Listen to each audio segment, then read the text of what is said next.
Comment on réapprend à suivre son âme? Alors pour moi, la première étape, c'est revenir centré. C'est la plus difficile parce qu'on n'a pas appris en fait à calmer notre mental et à diminuer nos pensées. Et donc ça, c'est la première étape parce que quand on calme notre esprit, après, on peut demander de l'aide à son intuition, on peut recevoir les réponses. Et le premier déjà, c'est ok, comment je médite, comment il y a tellement de jeux, mais ça va être méditer, respirer, ralentir son rythme, aller dans la nature. Et ça, c'est de la pratique. C'est que de la pratique pour revenir dans cet état de paix intérieure. Et c'est tellement bon d'être juste dans cet état-là, en fait, d'être en osmose, de se connecter à quelque chose qui est plus grand que nous. Donc, on commence par se calmer, trouver le calme, la paix intérieure. Exactement. Ça, c'est le plus challengeant parce qu'il faut avoir une rigueur et de la persévérance. Je pense que c'est comme toi avec les séances de yoga. C'est le fait de dire c'est pas en une séance de yoga que tu vas devenir souple ou que tu vas atteindre un objectif. C'est le fait tu vas être calme. Ouais. Ou que tu vas être calme. Donc c'est comment en fait tu répètes ces jeux-là. Et il y en a quelques-uns, il y a des exercices, il y a des méditations qui vont plus te correspondre que d'autres. Et donc là, c'est important de tester et de persévérer parce que on peut vite s'ennuyer en fait.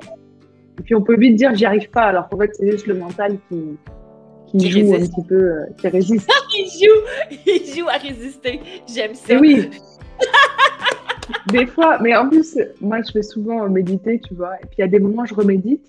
Et puis, ça fait quelques mois que j'avais pas médité autant. Tu vois, que j'avais pas médité pendant 2 jours non-stop, par exemple. Et je sens que, tu vois, ça pousse, quoi. Je dis, mais comment je peux avoir encore des pensées alors que je suis déjà arrivée dans cet état-là de calme? Et puis, je suis là, non, écoute, arrête, tu vois. Puis après, des fois, je vais arrête. Et puis, arrête. Reviens dans le centre. Reviens dans le centre. Donc, c'est chouette. C'est vraiment de la persévérance. Après, la deuxième, c'est de demander de l'aide à son intuition. Parce que si on ne demande pas, on ne peut pas avoir de réponse. Donc, c'est vraiment comment puis-je développer mon intuition? Comment je peux être plus en paix? Comment enrichir ma relation? Ou comment trouver la maison de mes rêves? Ça, c'est vraiment faire une demande. Et après, c'est recevoir les réponses. Et là, c'est à travers les 5 sens. Vraiment les perceptions qu'on a. On peut recevoir une image. On peut avoir une sensation intérieure de kinesthésique. Donc là, c'est Jen qui dit comment expliquer que face à des personnes que l'on voit pour la première fois, on ressent tout de suite un mal ou au contraire comme si on avait toujours connu.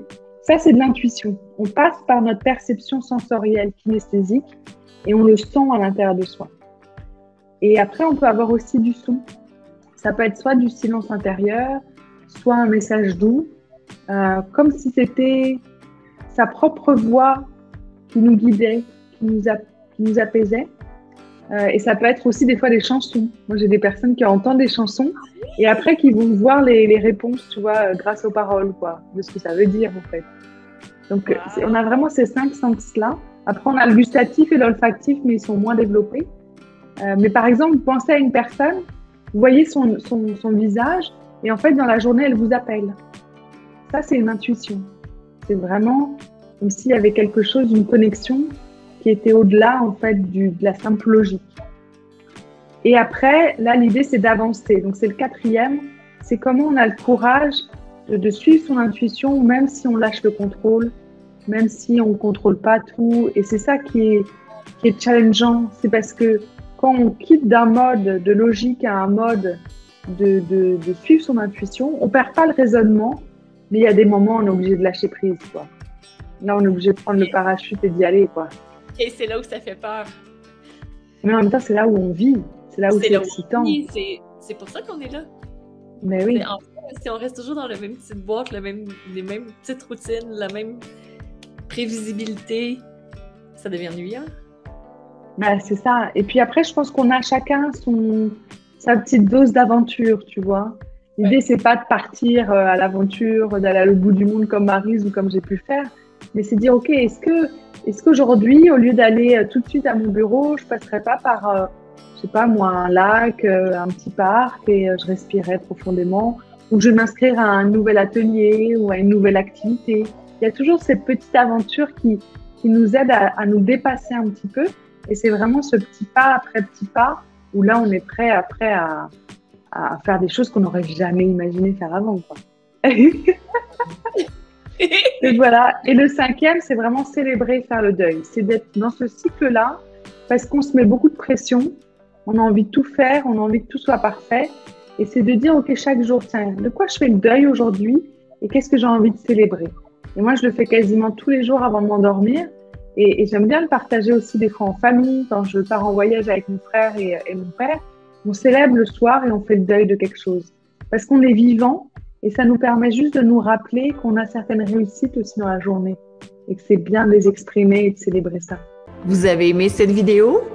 Abonnez-vous au studio Diva Yoga et découvrez nos cours et séries de yoga pour vous amener vers la santé, la sérénité et l'amour.